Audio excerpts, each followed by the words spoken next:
Greetings, brave warriors and shield maidens. If you seek the strength and wisdom of the ancient Vikings, you've come to the right place. Don't waste time. Subscribe to the channel now and join our horde to strengthen this community of true Vikings. As you can see, our channel is new, so your subscription is crucial to our growth. If you're a true fan of the Vikings, show your support. Let the power of the Viking axe guide your hand to click the like button, and in the comments, tell us which city you're watching from so we know where in the world our stories are reaching, all because the crisp morning air carried the scent of salt and pine as Thorstein the Red stood atop the wooden ramparts of Hedeby, his keen eyes surveying the bustling port below. The sun, barely risen over the eastern horizon, cast a golden glow upon the fjord, illuminating the dozens of longships and merchant vessels that crowded the harbor. Thorstein's chest swelled with pride as he beheld the fruits of his labor. Hedeby, the jewel of Scandinavia, a testament to his leadership and the Norse god's favor. "My Jarl," a gruff voice called from behind. Thorstein turned to see Halfdan, his most trusted warrior and friend, ascending the steps to join him. "The shipments from Novgorod have arrived. The traders await your inspection." Thorstein nodded, stroking his red beard thoughtfully. "Very well. Let us see what bounty Njord has brought to our shores this day." As they made their way down to the docks, the city came alive around them. The air filled with the sounds of hammering from the shipyards, the calls of merchants hawking their wares, and the laughter of children darting between the legs of busy adults. Thorstein acknowledged the respectful nods and murmured greetings of Jarl from those he passed, his presence commanding both awe and admiration. At the main wharf, a group of traders stood nervously beside their vessel, a sturdy gnar laden with goods from the east. Thorstein approached, his bearskin cloak billowing in the sea breeze, the golden arm rings on his forearms glinting in the sunlight, a clear display of his wealth and status. "Welcome to Hedeby," Thorstein boomed, his voice carrying across the dock. "I trust your journey was favorable?" The lead merchant, a wiry man with a thin beard and quick eyes, stepped forward and bowed deeply. "Indeed, Jarl Thorstein. The winds were kind, and Njord smiled upon our voyage. We bring fine furs, amber, and silver from Novgorod, as well as spices and silks from lands far beyond." Thorstein's eyes narrowed slightly, detecting something off in the merchant's manner. The man's gaze darted about too quickly, taking in details of the port's defenses with more than casual interest. "Show me," Thorstein commanded, his tone leaving no room for argument. As the traders scrambled to present their wares, Thorstein leaned close to Halfdan, speaking in a low voice. "Watch that one closely. He has the look of a man with more than trade on his mind." Halfdan nodded imperceptibly, his hand casually resting on the hilt of his sword. The inspection proceeded, with Thorstein examining the goods with a discerning eye. He selected the finest furs and a bolt of vibrant silk, presenting them to Halfdan. "For Astrid," he said with a small smile, "she deserves something fine for all her efforts in preparing for tonight's feast." As they concluded their business, the lead merchant cleared his throat nervously. "Jarl Thorstein, if I may, there are rumors in the lands to the east, whispers of discontent among some of your fellow jarls." Thorstein's face remained impassive, but his ice-blue eyes hardened. "Is that so? And what concern are the politics of the Danes to a simple trader from Novgorod?" The merchant swallowed hard, realizing his misstep. None, of course, great Jarl. I merely thought, as a gesture of goodwill." "Your goodwill is noted," Thorstein interrupted, his voice cold. "But remember, trader, that in Hedeby, it is wise to concern oneself only with matters of commerce. Halfdan, see that our guests are treated fairly in the marketplace, and ensure they depart with the evening tide." As the chastened merchants were led away, Thorstein gazed out over the water, his mind churning. The trader's words had only confirmed what he had long suspected. Trouble was brewing in the kingdom. "Halfdan," he said quietly, "double the guard tonight, and send word to our eyes and ears in the other settlements. I want to know every whisper, every murmur of discontent. It will be done, my Jarl, Halfdan replied, concern etched on his weathered face. Do you think war is coming? Thorstein's hand tightened on the railing. War is always coming, old friend. The question is whether we will be the hammer or the anvil when it arrives. As the sun climbed higher in the sky, Thorstein made his way through the town, inspecting the defenses and taking stock of their supplies.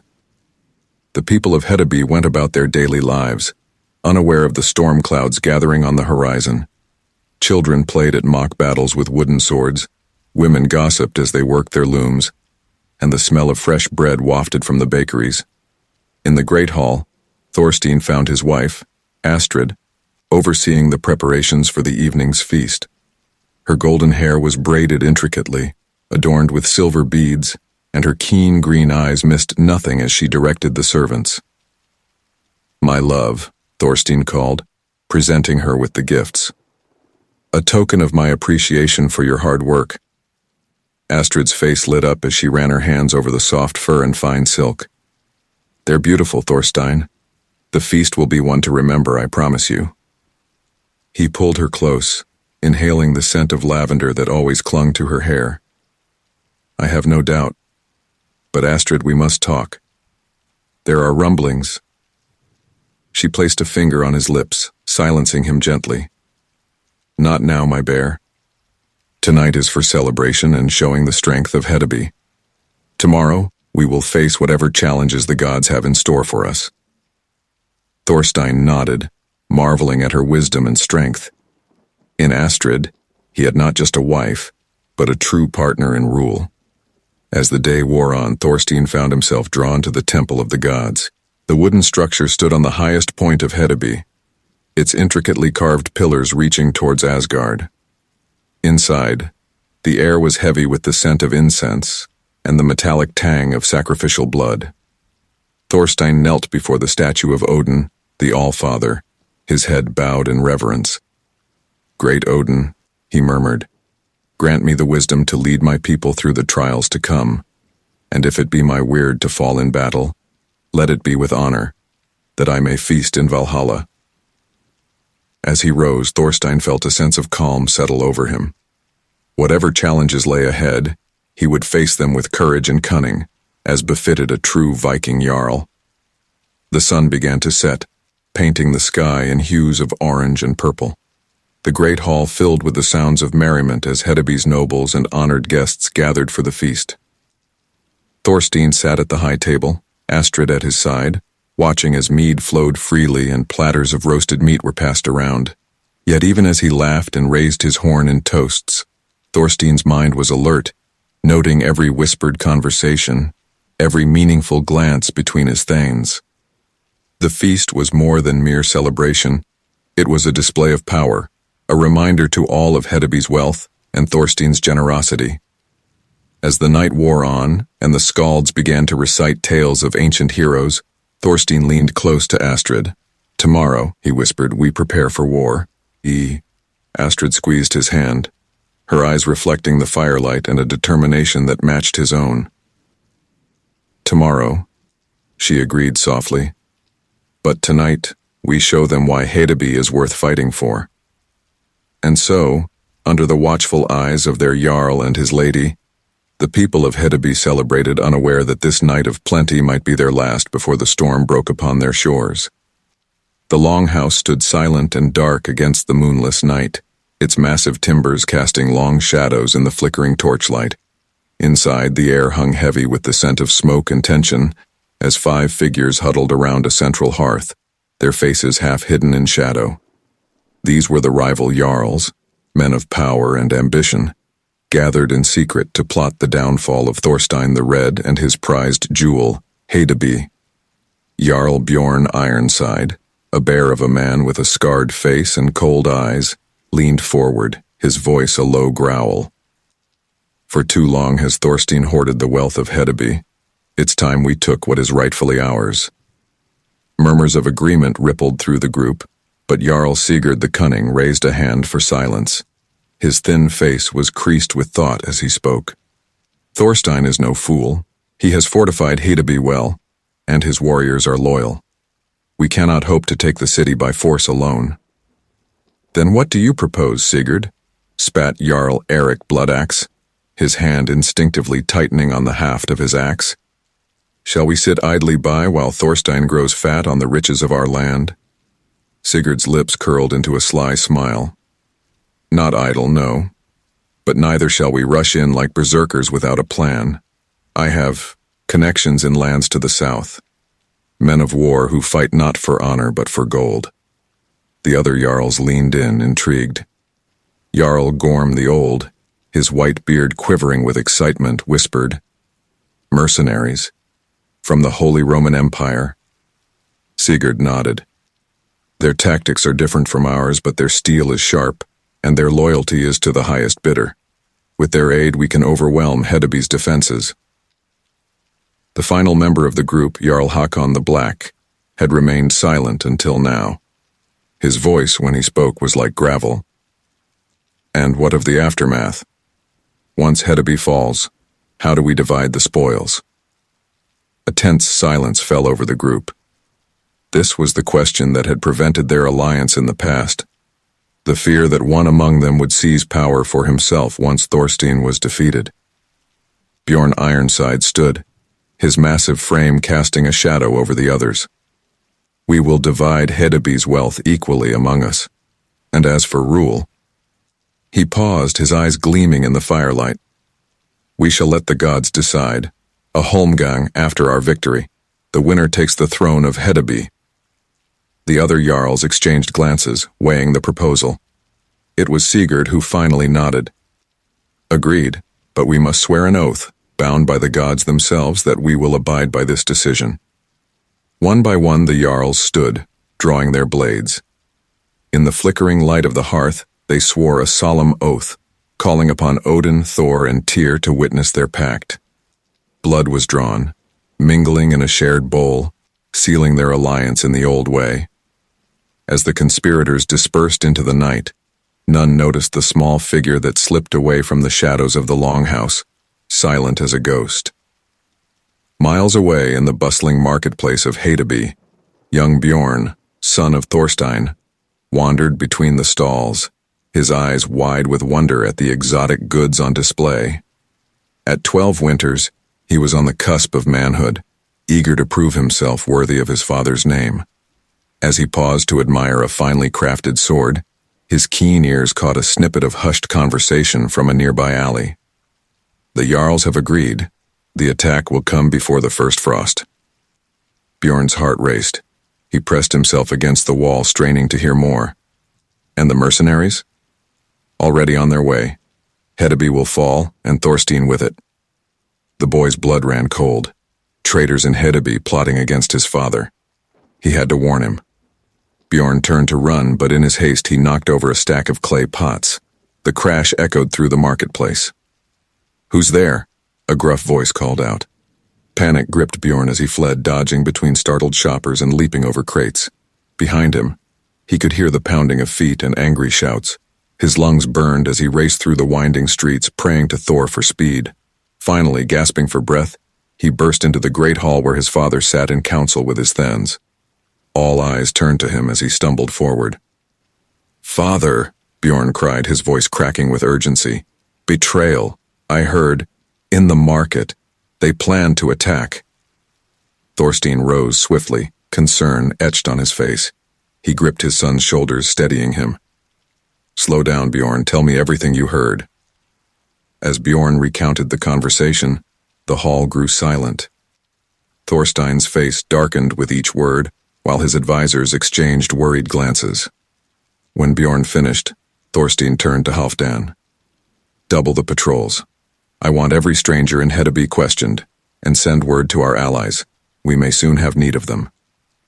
Halfdan nodded grimly and strode from the hall, barking orders to the guards. Thorstein knelt before his son, his eyes filled with a mixture of pride and concern. "You've done well, Bjorn. You may have saved many lives today."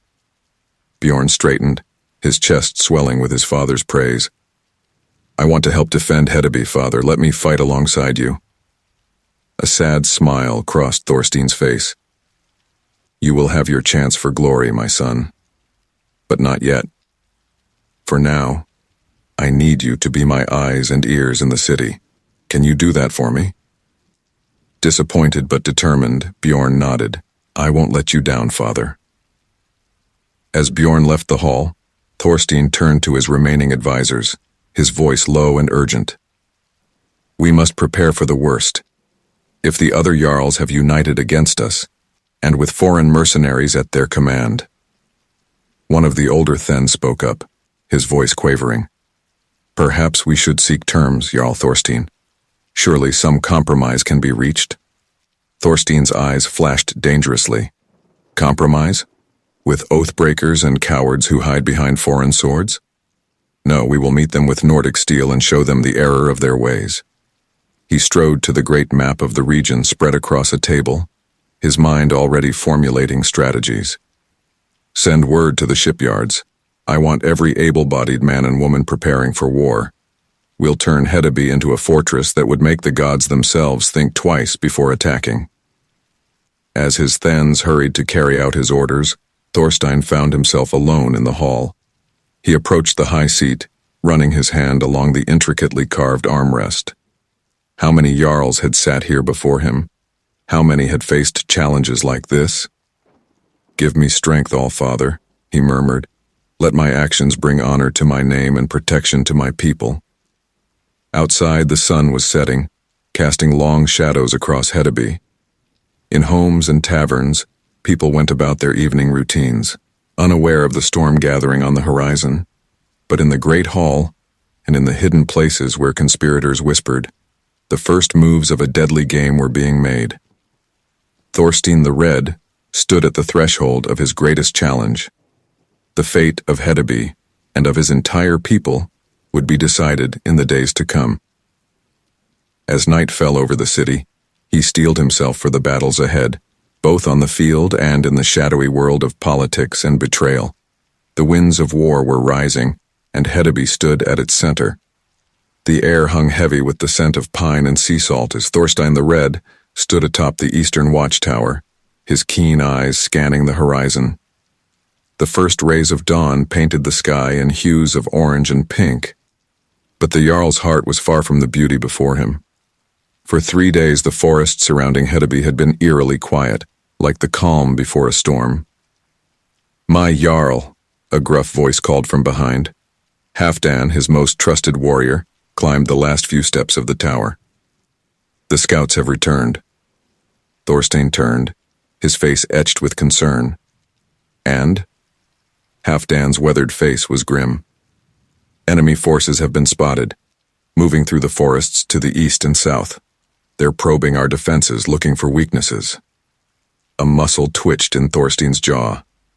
So it begins, he muttered.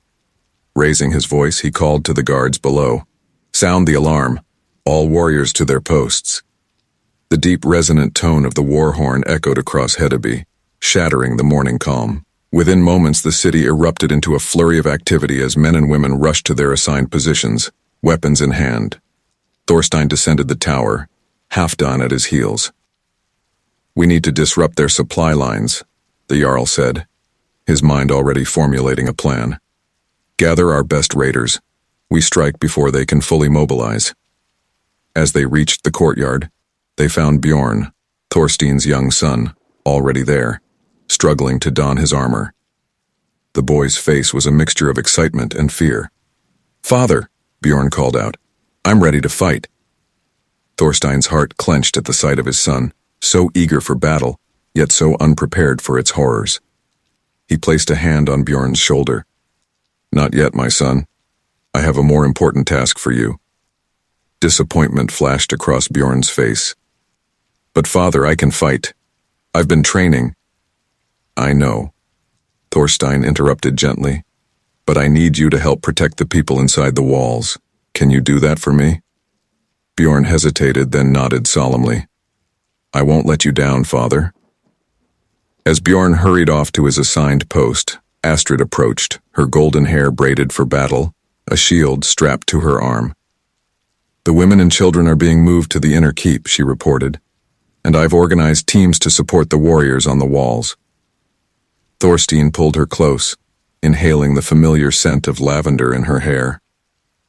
"Be careful, my love," he whispered. Astrid's green eyes flashed with determination. "You too, my bear. May the Valkyries watch over you."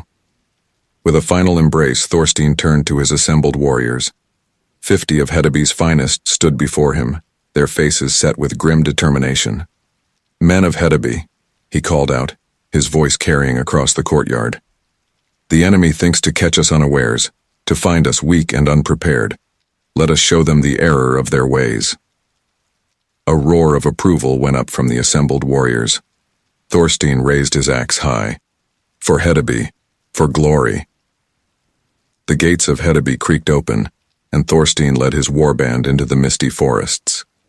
They moved swiftly and silently, years of raiding experience guiding their steps.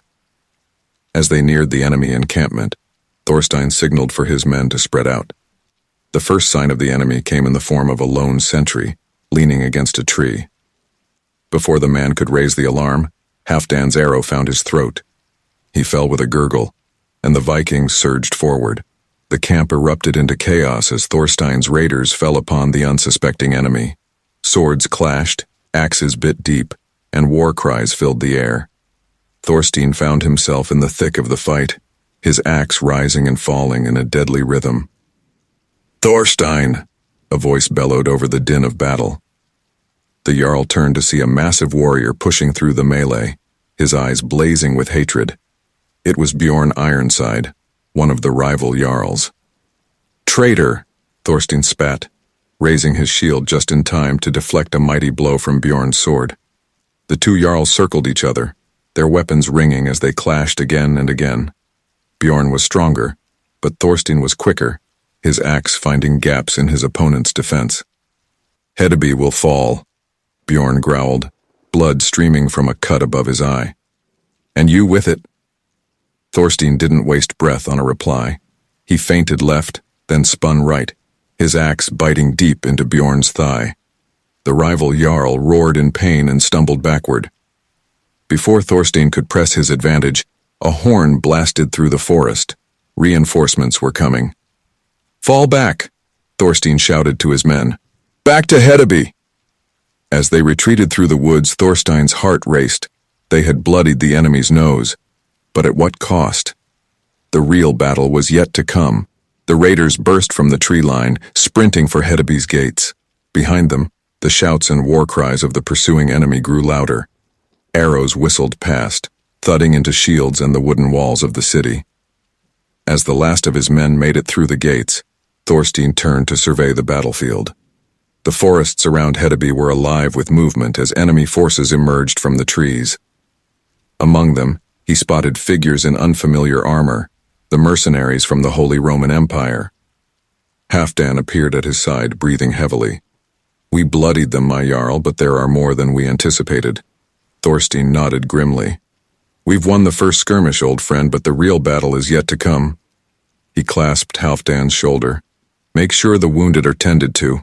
I want every able-bodied warrior on the walls within the hour." As Halfdan hurried off to carry out his orders, Thorstein made his way to the Great Hall. He found Astrid there, organizing supplies and issuing commands to a group of women.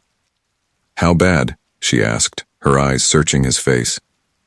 "Bad enough," Thorstein replied, sinking onto a bench. The adrenaline of battle was fading, leaving him feeling every one of his years. "We hurt them, but they have numbers on their side. And those mercenaries?" He shook his head. "They fight like nothing I've seen before." Astrid sat beside him, taking his hand in hers. "We've faced worse odds before, my love. The gods are with us." Thorstein managed a weary smile. "Aye, that they are." He stood, squaring his shoulders. "I should address the people. They need to know what we face." As he stepped out onto the steps of the Great Hall, Thorstein saw fear in the eyes of his people. Men, women, and children gathered in the square, their faces turned to him for reassurance. "People of Hedeby," he called out, his voice strong and clear. "The enemy is at our gates, but they will find no easy victory here. We are the children of Odin. the descendants of giants and heroes. Let them come, we will send them to hell in droves. A cheer went up from the crowd, fear giving way to determination. Thorstein raised his axe high. For Hedeby, for our homes and our families, we fight. As the people dispersed to their duties, Thorstein felt a tugging at his cloak. He looked down to see Bjorn, his young face streaked with dirt and sweat. "Father," the boy said, his voice quavering slightly. I'm scared." Thorstein knelt, pulling his son into a fierce embrace. "It's all right to be scared, Bjorn. Even the bravest warriors feel fear. But true courage is facing that fear and doing what must be done anyway." Bjorn nodded, straightening his shoulders. "I'll make you proud, father. I promise." As Thorstein watched his son hurry off to his post, he felt a mix of pride and sorrow. The innocence of childhood was being stripped away, replaced by the harsh realities of war. The sun was high in the sky now, its warmth a stark contrast to the chill of impending battle. Thorstein climbed the steps to the watchtower once more, his eyes fixed on the gathering storm of enemies beyond Hedeby's walls. The first blood had been spilled, but the true test was yet to come. As the winds of war howled around Hedeby, Thorstein the Red steeled himself for the fight of his life. The sky darkened as storm clouds gathered over Hedeby, mirroring the grim mood within its walls. Thorstein the Red stood atop the main gate, his weathered hands gripping the wooden railing as he surveyed the enemy forces amassing beyond the city's defenses. The air was thick with tension, punctuated by the distant rumble of thunder. "By Odin's beard," muttered Halfdan, who stood at Thorstein's side. "There must be thousands of them." Thorstein's jaw clenched as he took in the sea of enemies. Banners of rival jarls fluttered in the wind, interspersed with the unfamiliar standards of the Holy Roman Empire mercenaries. "Aye," he growled, "but every man of Hedeby is worth 10 of those oath-breakers." A horn blast cut through the air, and the enemy lines began to move. Thorstein raised his voice, addressing the defenders along the wall. "Stand ready. Let no man falter. For Hedeby. For Hedeby." The cry was taken up along the ramparts, a defiant roar in the face of overwhelming odds. As the first wave of attackers reached the base of the walls, a hail of arrows rained down upon them. Screams of pain and fury mingled with the thud of arrows finding their marks. Thorstein nodded grimly. "First blood to us," he said. But his satisfaction was short-lived. From the enemy lines came a new sound, the creaking of massive wooden structures being rolled forward. Thorstein's blood ran cold as he recognized the siege towers, constructions he had only heard of in tales from distant lands. "Halfdan," he barked, "get men to the eastern wall. Those towers must not reach us." As Halfdan rushed to carry out the order, a familiar voice called out from below. "Father, let me fight." Thorstein looked down to see Bjorn, his young face a mixture of fear and determination, clutching a sword and shield. For a moment, Thorstein saw himself at that age, eager for glory and blind to the true horrors of war. "Bjorn," he called back, his voice softening, "you have a more important task. The women and children in the Great Hall, they need a protector. Can I trust you with their safety?" Disappointment flashed across Bjorn's face, quickly replaced by resolve. "I won't let you down, father," he said, straightening his shoulders before turning to run towards the great hall. Thorstein watched him go, a mixture of pride and fear churning in his gut.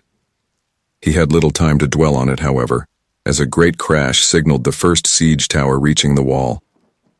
"To me!" Thorstein roared, hefting his axe as he charged towards the point of impact. Enemy soldiers poured from the tower onto the ramparts, meeting the defenders in a clash of steel and fury. Thorstein threw himself into the fray, his axe rising and falling in a deadly arc. Each swing found its mark, sending foes tumbling from the wall or crumpling at his feet. But for every enemy that fell, 2 more seemed to take their place. As he fought, Thorstein caught glimpses of the battle raging across Hedeby. To the east, catapults hurled flaming projectiles over the walls, setting buildings ablaze. the air filled with smoke and the screams of the wounded. Suddenly, a familiar voice cut through the chaos. "Thorstein!"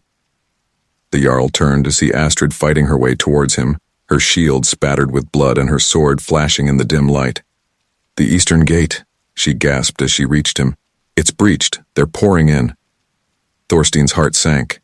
If the eastern gate fell, the city would be overrun.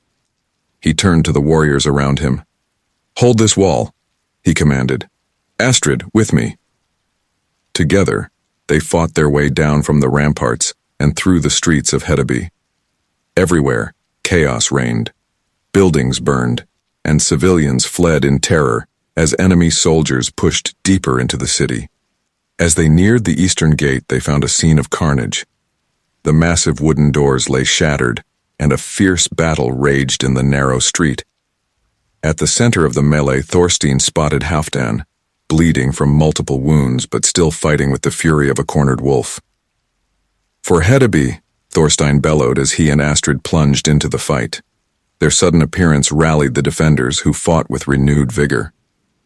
In the midst of the battle, Thorstein found himself face to face with a towering mercenary, his armor unlike anything the Jarl had seen before. The man's sword whistled through the air, and Thorstein barely managed to deflect the blow with his shield. "You fight well, Norseman," the mercenary growled in broken Norse. "But your city will fall." Thorstein snarled in response, feinting left before driving his axe into the gap between the man's helmet and breastplate. As the mercenary fell, Thorstein raised his bloody axe high. "Hedeby stands," he roared. His cry was taken up by the defenders, who pressed forward with newfound strength. Slowly, painfully, they began to push the invaders back through the ruined gate. As the last of the enemy forces retreated, Thorstein sagged against a nearby wall, exhaustion threatening to overwhelm him. Astrid was at his side in an instant, her face etched with concern. "We've won the day," she said softly. "But at what cost?" Thorstein looked around at the devastation. Bodies littered the street, many wearing the colors of Hedeby. Fires still burned unchecked in parts of the city, and the air was thick with the sense of blood and smoke. "We've bought ourselves time," he replied grimly. "But this is far from over." As if to punctuate his words, a horn blast sounded from beyond the walls, the enemy calling a retreat to regroup. Halfdan limped over, his face pale from blood loss but his eyes still fierce. "What now, my Jarl?" Thorstein straightened, pushing aside his fatigue. "Now we rebuild, shore up the defenses, tend to the wounded, and prepare for the next assault." As the defenders began the grim task of fortifying the breached gate, Thorstein made his way to the great hall. He found Bjorn there, organizing the distribution of food and water to the frightened civilians. "You've done well, my son," Thorstein said, placing a hand on Bjorn's shoulder. The boy looked up, his eyes wide. "Is it over, father?"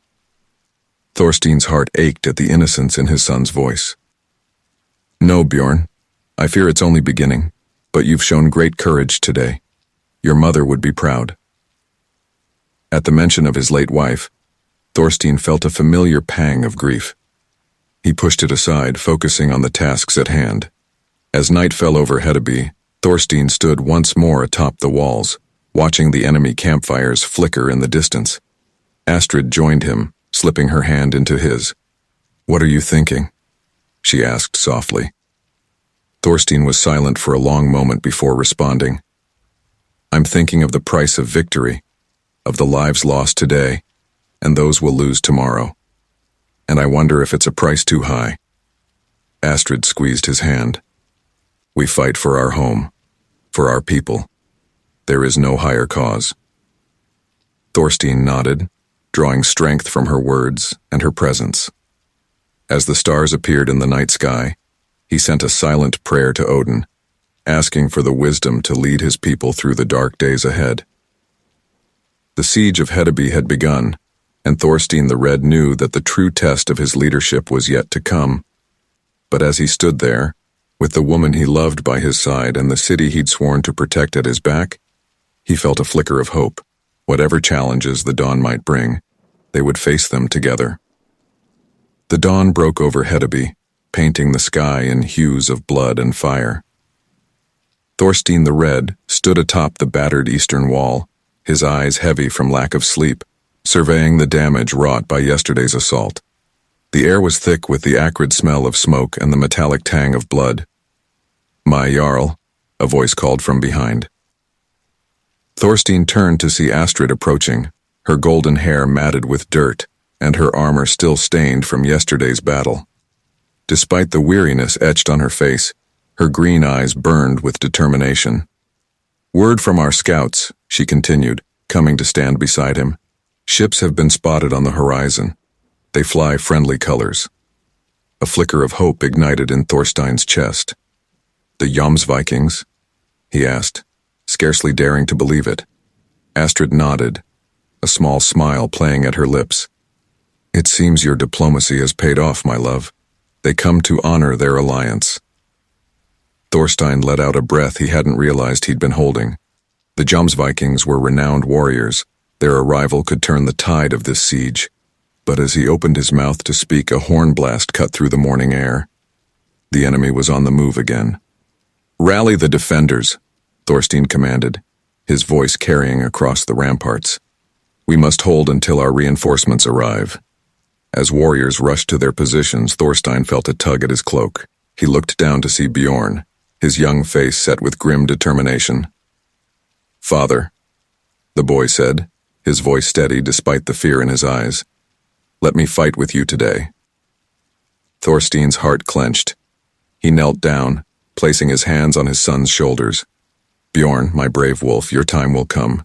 But today I need you to lead the evacuation of the wounded to the Great Hall. Can you do that for me?" Disappointment flashed across Bjorn's face, quickly replaced by resolve. "I won't let you down, father," he said, squaring his shoulders before dashing off to his task. As Thorstein watched him go, Halfdan approached, his weathered face grave. "My Jarl," he said in a low voice, "there's something you should know. Last night I overheard whispers of discontent among some of the merchants. They speak of surrendering the city to save their wealth."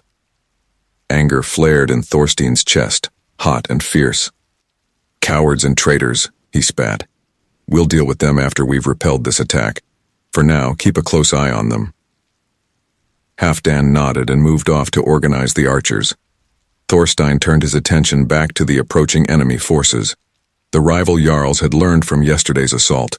This time, they led with a phalanx of heavily armored warriors, their shields forming an impenetrable wall as they advanced towards the gates. "Archers!" Thorstein roared. "Rain death upon them!" A hail of arrows arced over the walls, but many glanced harmlessly off the enemy shields. The phalanx continued its inexorable advance. As the battle raged along the walls, Thorstein found himself in the thick of the fighting once more. His axe rose and fell in a deadly rhythm, each swing finding its mark in enemy flesh. But for every foe that fell, two more seemed to take their place. Suddenly, a mighty crash echoed across the battlefield. Thorstein turned to see the main gate buckling under the assault of a massive battering ram. "To the gate!" he bellowed, fighting his way through the press of bodies. But before he could reach it, the wood splintered with a deafening crack. The gate fell, and enemy warriors poured into the city. In that moment of despair, a new sound cut through the chaos, the deep, resonant blast of a war horn from the harbor. The Vikings had arrived. A fierce joy surged through Thorstein as he saw the Viking longships crashing through the enemy's naval blockade. From their decks, warriors leapt into the fray, their axes and swords gleaming in the morning sun. "For Hedeby!" Thorstein roared, his voice joined by hundreds of others as the defenders rallied. The tide of battle began to turn, the enemy forces caught between the hammer of the Vikings and the anvil of Hedeby's walls. As the fighting raged, Thorstein found himself face to face with Jarl Eric Bloodaxe, one of the leaders of the rival coalition. Their weapons met in a shower of sparks, neither man willing to give ground. "You're finished, Thorstein," Eric snarled, his eyes wild with battle lust. "Hedeby will fall, and your head will adorn my hall." Thorstein didn't waste breath on a reply.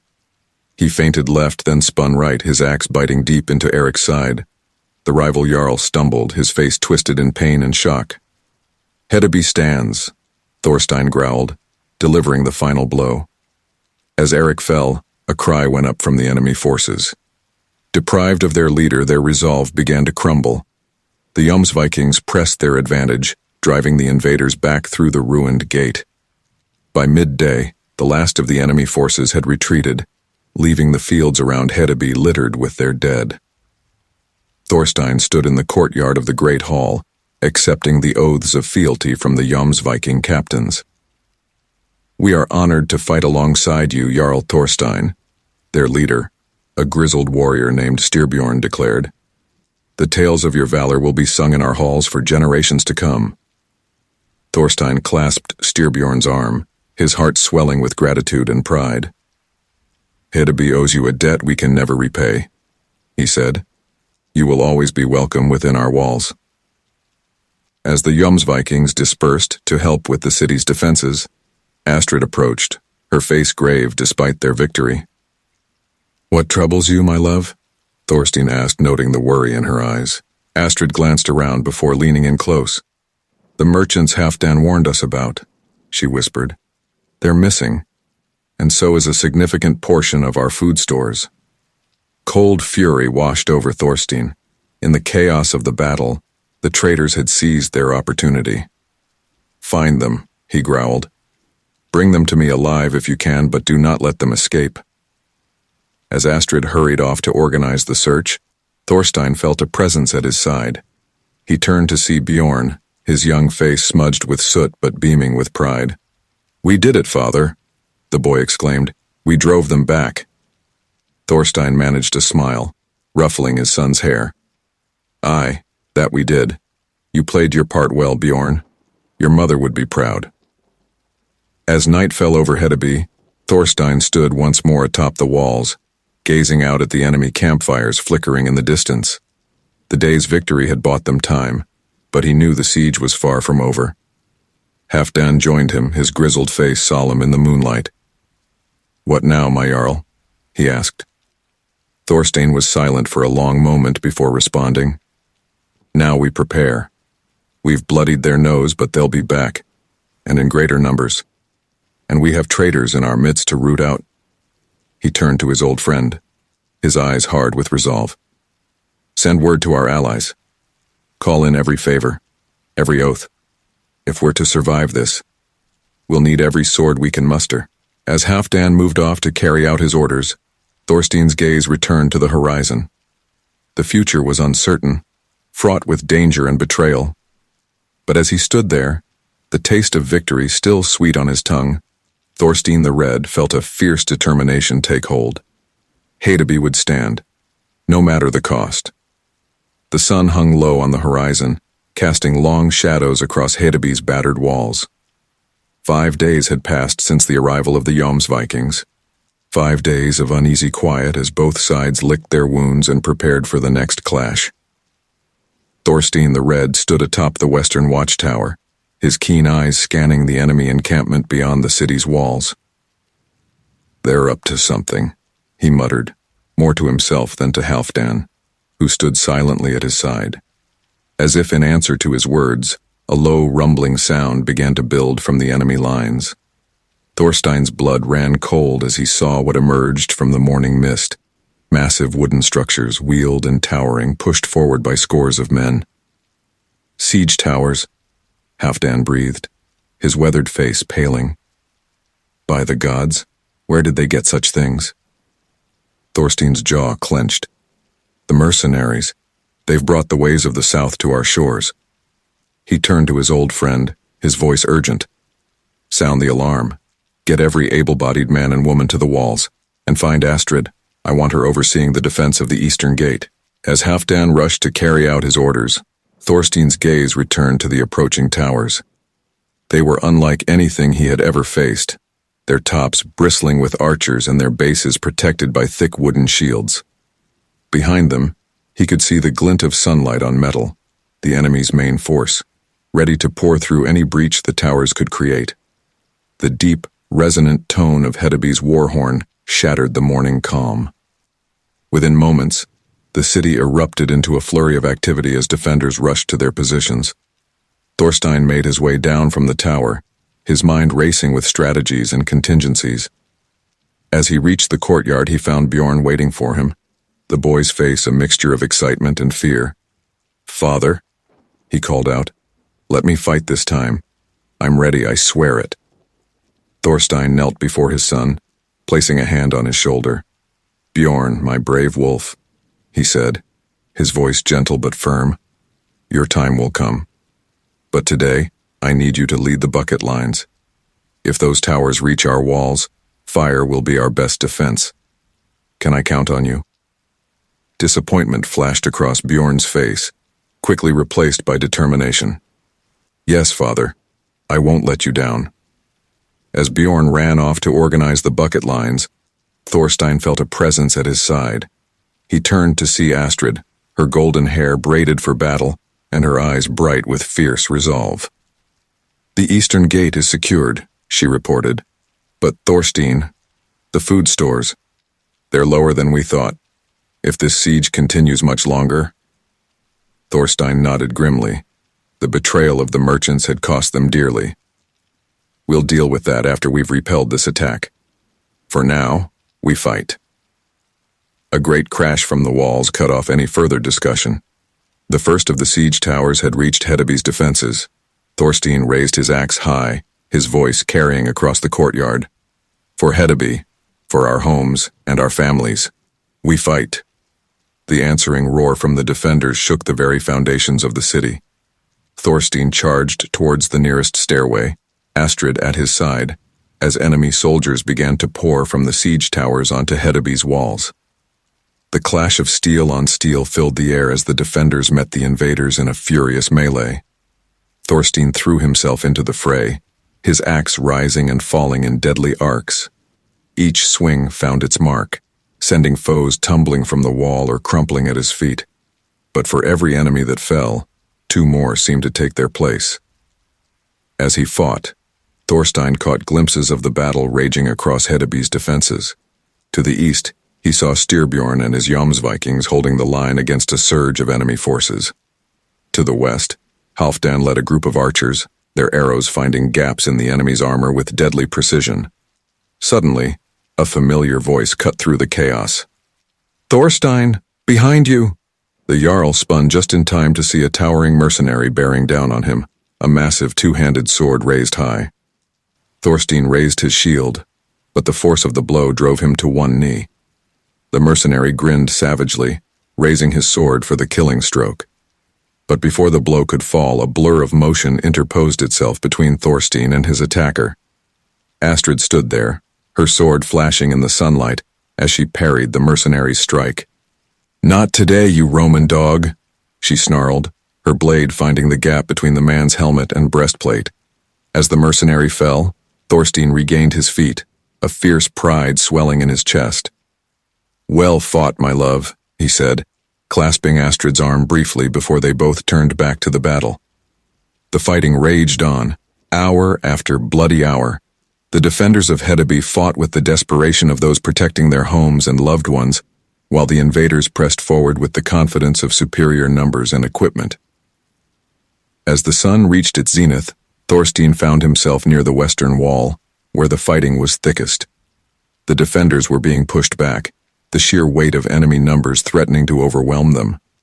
In that moment of crisis, Thorstein saw a familiar figure pushing through the press of bodies, Halfdan, his face pale and his left arm hanging useless at his side. "My Jarl," Halfdan gasped as he reached Thorstein's side. "The western gate. It's breached. They're pouring in." Thorstein's heart sank. If the western gate fell, the city would be overrun. He turned to the warriors around him, his voice rising above the din of battle. "To me. To the western gate." As they fought their way towards the breach, Thorstein saw the toll the battle had taken on his people. Everywhere he looked, he saw exhaustion and fear in the eyes of the defenders. But beneath that fear, he saw something else. A stubborn determination, a refusal to yield their homes without a fight. They reached the western gate to find a scene of chaos. The massive wooden doors lay shattered, and a fierce battle raged in the narrow street beyond. At the center of the melee, Thorstein spotted Styrbjorn and his Jomsvikings, forming a living wall against the tide of invaders. "For Hedeby!" Thorstein bellowed as he and his warriors plunged into the fight. Their sudden appearance rallied the defenders, who fought with renewed vigor.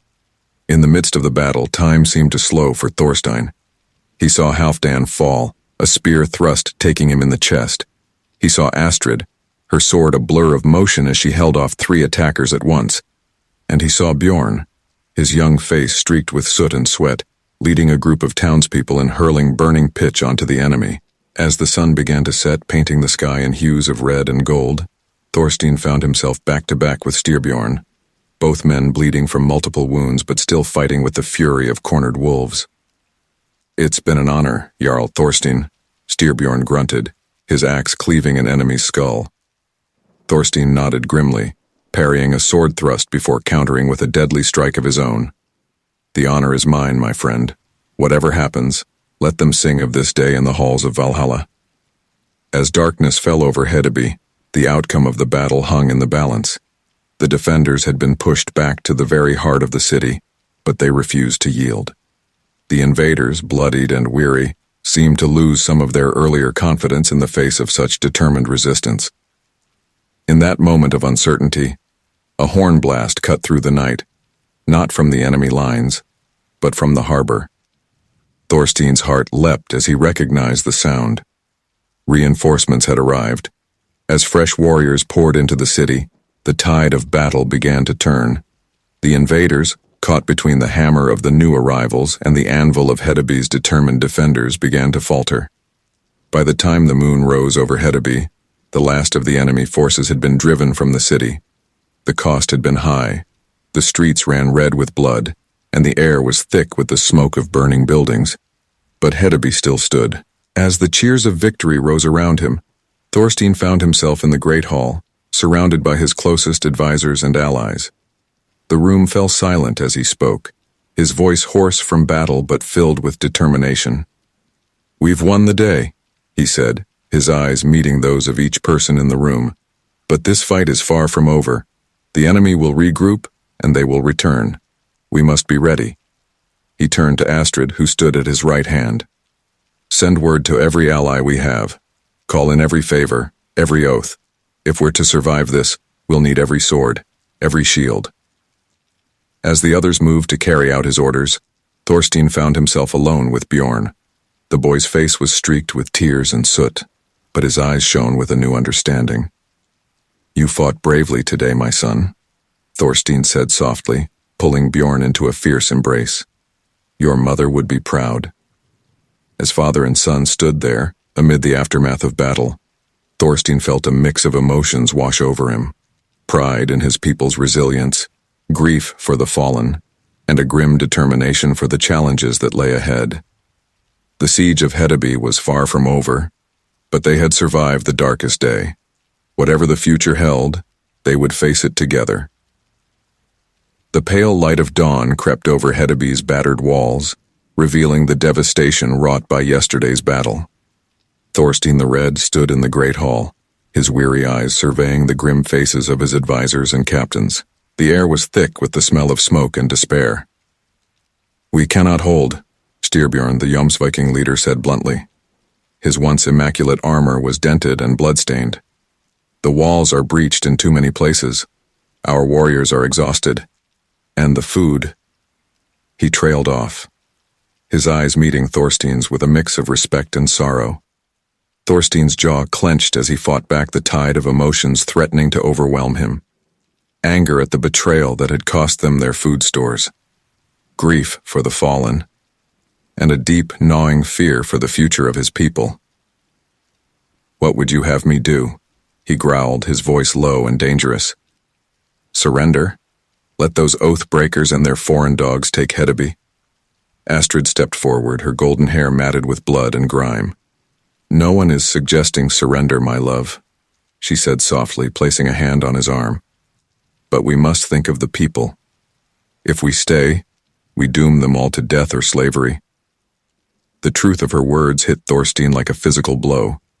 He closed his eyes, taking a deep breath to steady himself. When he opened them again, his gaze swept the room, taking in each face, some hopeful, some resigned, all looking to him for leadership. "Very well," he said at last, his voice heavy with the weight of decision. "We will evacuate, but not in defeat. We'll make such an exit that skalds will sing of it for generations to come." A murmur of approval ran through the gathered leaders. Thorstein turned to Halfdan, his oldest friend and most trusted warrior. "Organize the evacuation. Women, children, and the wounded first. Use the tunnels beneath the city. Get them to the ships in the hidden cove." Halfdan nodded grimly, his face pale from blood loss but his eyes still fierce. "It will be done, my Jarl."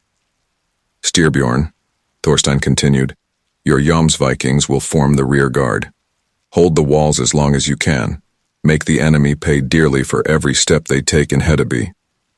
The Viking captain grinned savagely, hefting his battle axe.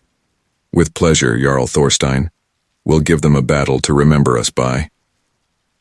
As the others moved to carry out their orders, Astrid approached Thorstein once more. "And what of you, my love?" she asked softly, her green eyes searching his face. Thorstein managed a grim smile. "I'll lead the diversion. We'll make such a clamor at the main gate that the enemy won't notice our people slipping away." Astrid's face tightened with worry, but she nodded. "Then I'll fight by your side, as always." Thorstein pulled her close, inhaling the scent of her hair, smoke and sweat, and something uniquely Astrid. "No," he said gently. "I need you to lead our people to safety. They'll follow you, trust you, and if I fall—" "Don't say that," Astrid interrupted fiercely, her eyes flashing. "You'll come back to us. You must." Before Thorstein could respond, a small voice cut through the tension. "Father?" They turned to see Bjorn standing in the doorway, his young face streaked with soot and tears. Thorstein's heart clenched at the sight of his son, so young and yet already marked by the horrors of war. "Bjorn," he said, kneeling down to meet the boy's eyes. "I have an important task for you, the most important of all." Bjorn straightened, trying to look brave despite the fear in his eyes. "What is it, father?" Thorstein placed his hands on Bjorn's shoulders. "You must go with your mother. Help her lead our people to safety. Can you do that for me?" Bjorn's lower lip trembled, but he nodded resolutely. "I will, father. But you'll come with us, won't you?" Thorstein pulled his son into a fierce embrace, fighting back the tears that threatened to spill. "I'll join you as soon as I can, my brave wolf. I swear it by Odin's eye." As Bjorn clung to him, Thorstein met Astrid's gaze over the boy's head. No words were needed. They both knew the odds Thorstein faced, but in that moment, a silent promise passed between them. Whatever happened, their son would have a future. The next hours passed in a blur of frantic activity. The people of Hedeby, those who could still walk, formed long lines leading to the hidden tunnels. Thorstein moved among them, offering words of encouragement, helping the wounded, saying farewell to those he had known all his life. As the sun reached its zenith, Thorstein stood at the head of a small band of warriors before the main gate. The sounds of the enemy preparing for their final assault filled the air. "Men of Hedeby," Thorstein called out, his voice carrying across the courtyard. "Today we make our last stand. Not for glory, not for gold, but for the lives of our loved ones. Let every stroke of your sword, every arrow loosed buy time for our people to escape. And if we fall, let us fall in such a way that the Valkyries themselves will vie for the honor of carrying us to Valhalla." A roar went up from the assembled warriors, their weapons raised high. Thorstein turned to the gate, hefting his axe. "Open the gates," he bellowed. "Let's show these dogs how Vikings fight." With a great creaking and groaning, the battered gates of Hedeby swung open. Thorstein charged forward, his warriors at his heels, into the startled mass of enemy soldiers beyond. The clash of steel on steel filled the air as Thorstein's band met the enemy head-on. They fought like men possessed, each knowing that every moment they held out was another moment for their families to escape. Thorstein lost himself in the rhythm of battle, his axe rising and falling in deadly arcs.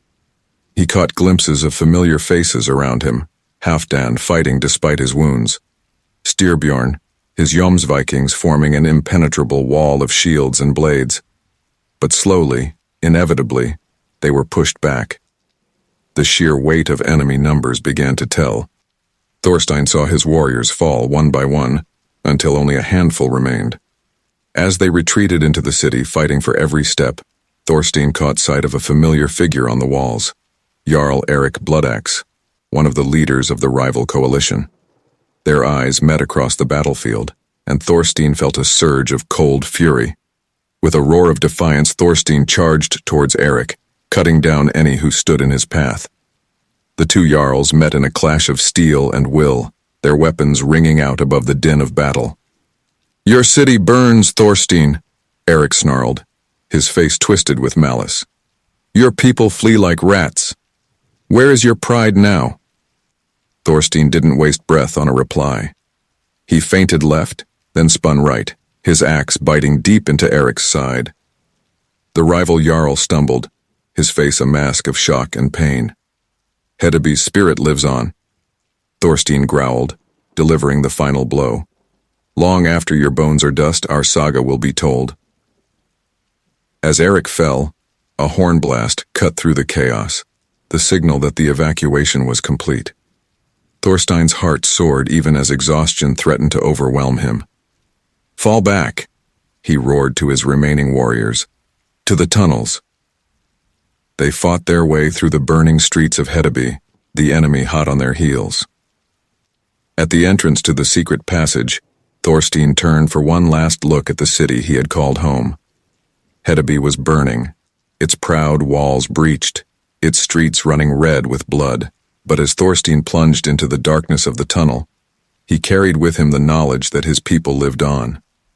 Hedeby might fall, but its spirit, the spirit of the North, would endure. As the sounds of pursuit faded behind them, Thorstein allowed himself a grim smile. The saga of Hedeby was far from over, and he, Thorstein the Red, would make sure it was a saga worth singing. The icy winds howled across the fjord, driving snow and sleet before them. In a sheltered cove, hidden from prying eyes by towering cliffs, the remnants of Hedeby's people huddled in makeshift shelters. Smoke from dozens of small fires rose into the leaden sky, carrying with it the sense of cooking and despair. Thorstein the Red stood at the edge of the encampment, his bearskin cloak pulled tight against the biting cold. His eyes, once bright with the fire of battle, now seemed dimmed, haunted by the ghosts of those left behind in Hedeby's burning streets. "My Jarl," a voice called softly. Thorstein turned to see Astrid approaching, her golden hair hidden beneath a woolen hood. "The council is gathering. They await your presence." Thorstein nodded wearily, his shoulders sagging under the weight of leadership. "Very well. Let us see what new challenges the gods have set before us." As they made their way through the camp, Thorstein's keen eyes took in the state of his people. Faces gaunt with hunger and cold stared back at him, some with hope, others with barely concealed resentment. The escape from Hedeby had been costly, and the winter had been cruel. In the largest of the shelters, the remaining leaders of Hedeby's people had gathered. Styrbjorn, the Jomsviking captain, his once proud armor now dented and rusted. Halfdan, still pale from his wounds but his eyes as fierce as ever.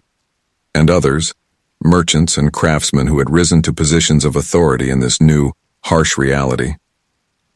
As Thorstein took his place at the head of the gathering, a hush fell over the assembled leaders. For a long moment no one spoke, the only sound the howling of the wind outside. Finally it was Halfdan who broke the silence. "My Jarl," he began, his voice rough with emotion. "We cannot stay here. The food stores dwindle and the cold claims more lives each day." Murmurs of agreement rippled through the gathering. Thorstein's jaw clenched as he fought back a surge of frustration. "And where would you have us go, old friend?"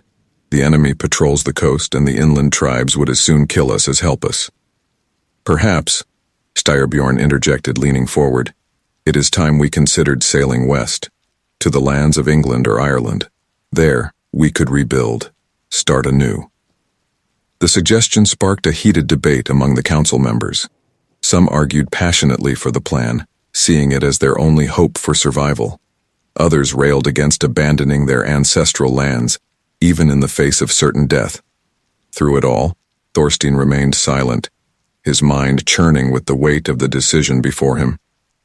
It was Astrid who finally turned to him, her voice cutting through the clamor. "What say you, my love?" she asked softly. "What path shall we choose?" Thorstein stood, and the room fell silent once more. When he spoke, his voice was low but carried to every corner of the shelter. "We are the people of Hedeby," he began, his eyes meeting those of each person in turn. "We have faced fire and sword, betrayal and loss, but we endure. We are the children of Odin, the descendants of giants and heroes. And we will not be broken by this winter, nor by any enemy." He paused, letting his words sink in. "We will not flee to foreign shores like beggars, nor will we die here in this frozen cove. When the spring comes, we will sail, not west, but east, back to the lands we know, to rebuild what was lost and to show our enemies that the spirit of Hedeby cannot be extinguished." A murmur of approval ran through the gathering, but Halfdan spoke up, his voice cautious. "And how are we to survive until spring, my Jarl? Our supplies grow scarce." Thorstein's eyes flashed with a hint of his old fire. "We will do what our ancestors have always done. We will raid. Small parties, swift and silent, striking at the enemy's supply lines. We will take what we need to survive and remind them that we are still a force to be reckoned with." As the council dispersed, each member charged with preparations for the coming months, Thorstein found himself alone with Astrid. She studied his face, concern etched in her features. "You carry a heavy burden, my love," she said softly, reaching up to touch his cheek. Thorstein leaned into her touch, drawing strength from her presence. "It is the burden of leadership," he replied wearily, "to make decisions that may doom us all, or save us." Astrid's eyes flashed with determination. "You do not carry it alone. We are in this together, as we have always been." Before Thorstein could respond, a commotion outside drew their attention. They emerged from the shelter to find a group of young warriors gathered around Bjorn, Thorstein's son. The boy's face was flushed with excitement as he recounted some tale to his rapt audience. As Thorstein approached, he caught the end of Bjorn's story. "And then father struck down Jarl Erik Bloodaxe himself. You should have seen it. The coward fell like a tree before the axe." The young warriors cheered, but Thorstein felt a pang of sadness. His son, barely on the cusp of manhood, was already becoming a keeper of their people's stories, embellishing tales of battle and glory. "Bjorn," Thorstein called out, his voice gentle but firm. The boy turned, his face lighting up at the sight of his father. "Father, I was just telling them about the battle at Hedeby's gates. How we fought our way out, how you—" Thorstein held up a hand, silencing his son. "Walk with me, Bjorn. There's something I must show you." As they made their way to the edge of the camp, away from prying eyes and ears, Thorstein felt the weight of his responsibilities more keenly than ever. How could he explain to his son the true cost of war, the hollow victory of survival? They reached a small clearing, where the trees opened up to reveal a breathtaking view of the fjord. The setting sun painted the sky in hues of orange and purple, its beauty a stark contrast to the harsh reality of their situation. "Bjorn," Thorstein began, kneeling to meet his son's eyes. "The stories you tell, they are important. They keep our spirit alive in these dark times. But there is more to being a leader than winning battles." Confusion flickered across Bjorn's face. "But father, your victories are what make you a great leader, the way you fought at Hedeby." "Were acts of desperation," Thorstein interrupted gently. "Every life lost on either side was a tragedy, A leader's true strength lies not in how many he can kill, but in how many he can save. He gestured to the camp behind them. Look at our people, Bjorn. They are cold, hungry, afraid. It is our duty to protect them, to guide them through this long winter and into a better future. That is the true test of leadership. Bjorn was silent for a long moment, his young face thoughtful. I think I understand, Father, he said at last. But how do we do it? How do we lead them through this? Thorstein smiled, a genuine smile that reached his eyes for the first time in months. Together, my son. We do it together. Come, let us see what we can do to make this night a little warmer for our people. As father and son walked back to the camp, Thorstein felt a glimmer of hope kindle in his chest.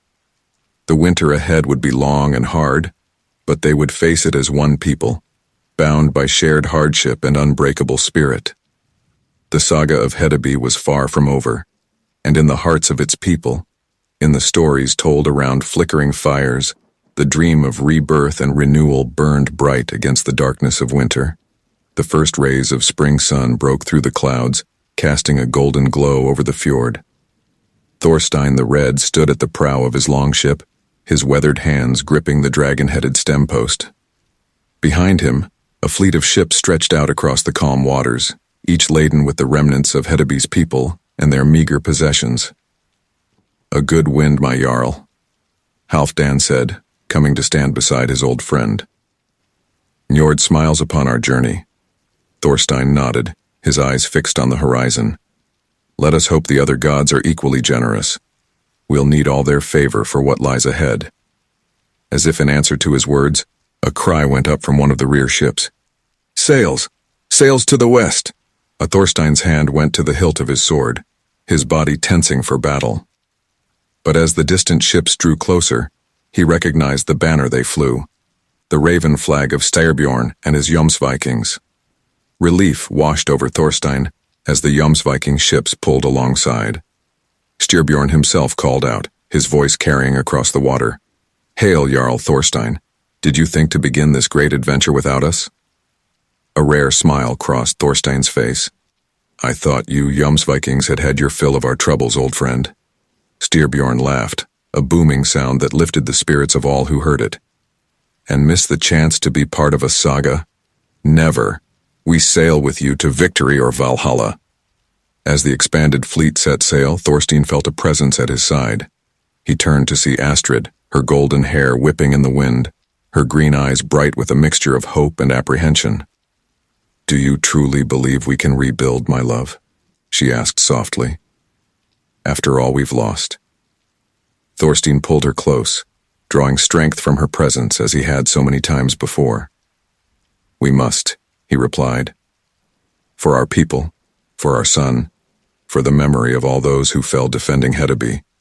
We will build a new home, one that will stand for 1,000 years. Days turned to weeks as the fleet sailed eastward, battling storms and evading enemy patrols. Thorstein spent his days moving from ship to ship, offering encouragement, settling disputes, and planning for the challenges that lay ahead. It was on one such day, as he stood on the deck of a ship filled with Hedeby's craftsmen, that young Bjorn approached him. The boy had grown in the months since their escape, his face losing some of its roundness, his eyes carrying a new wisdom. Father, Bjorn said, his voice carrying a hint of uncertainty. The people speak of the new settlement. They wonder what it will be called. Thorstein considered the question, his gaze sweeping over the fleet that carried the hopes and dreams of his people. It will be called Ny Hedeby, he said at last. New Hedeby, a name to honor our past and look to our future. Bjorn nodded, a small smile playing at his lips. It's a good name. But father, what if the enemy finds us again? What if we have to fight once more? Thorstein knelt, placing his hands on his son's shoulders. Then we will fight, Bjorn. But we will fight smarter, not just harder. We will build not just walls of wood and stone, but alliances with our neighbors. We will create a place so strong, so prosperous that none will dare threaten it. As the weeks wore on, The fleet navigated treacherous waters and narrowly avoided detection by enemy ships. But finally, as the sun rose on the 40th day of their journey, a cry went up from the lookout. "Land! Land ahead!" Thorstein rushed to the prow, his heart pounding. There, emerging from the morning mist, was a coastline of rocky cliffs and dense forests. A natural harbor curved into the land, protected on three sides by high bluffs. As the ships entered the harbor, a hush fell over the fleet. Thorstein felt the weight of every eye upon him, the hopes and fears of his people hanging on his next words. He raised his voice, letting it carry across the water to every ship. "People of Hedeby, we have journeyed far, through storm and strife, hunger and hardship. But here, on this blessed shore, we will build anew. Here, we will create a legacy that will outlast us all." A cheer went up from the fleet, a sound of joy and relief that echoed off the cliffs. As the ships began to land and people poured onto the shore, Thorstein found himself surrounded by his closest advisors. "What now, my Jarl?" Halfdan asked, his eyes bright with the prospect of a new beginning. Thorstein's gaze swept over the land before them, his mind already planning. "Now, old friend, we build. Styrbjorn, take your Vikings and secure the perimeter. Halfdan, organize hunting parties. We'll need fresh meat. Astrid, see to the setting up of shelters." As the others moved off to their tasks, Thorstein felt a tug at his cloak. He looked down to see Bjorn, the boy's face alight with excitement. "What about me, father? What can I do?" Thorstein smiled, ruffling his son's hair. "You, my brave wolf, have the most important task of all. You will help me choose the site for our great hall. For one day it will be yours to rule from."